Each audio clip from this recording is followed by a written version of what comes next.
nơi miền cao biên giới Lai Châu quê ta, chập trùng núi bồng bềnh mây quanh co dốc đèo.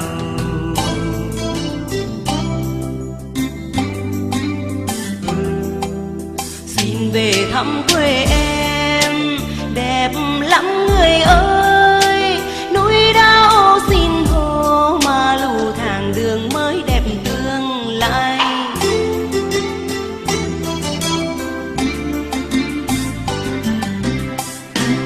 Mùa xuân đến rồi, tí nàng ơi có nghe tim mình rộn lên tiếng ca. Hạnh phúc đang chờ trong vòng tay đoạn kết, một lòng bên nhau.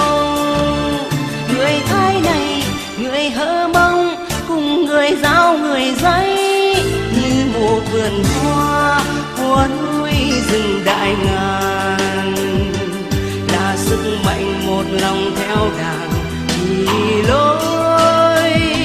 Lai Châu ơi, quê ta ơi, ấm no từ đây.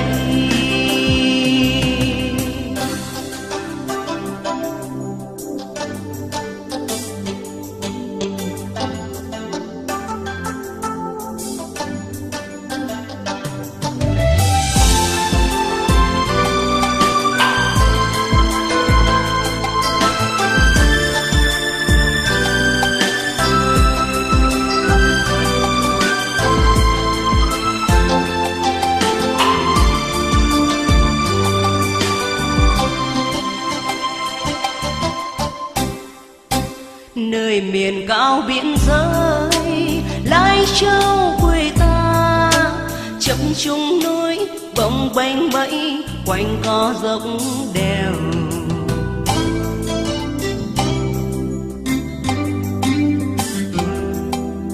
Xin về thăm quê em đẹp lắm người ơi, núi đao xin hô mà lù thang đường mới đẹp tương lai.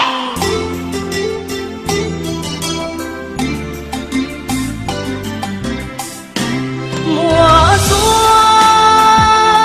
đến rồi, vì nàng ơi có nghe tim mình rộn lên tiếng ca. Hạnh phúc đón chờ trong vòng tay đoạn kết, một lòng bên nhau. Người Thái này, người Hơ Mông cùng người Dao, người Giấy như một vườn hoa của núi rừng đại ngàn, là sức mạnh một lòng theo đảng đi lối. Lai Châu ơi, quê ta ơi, ấm no từ đây. Lai Châu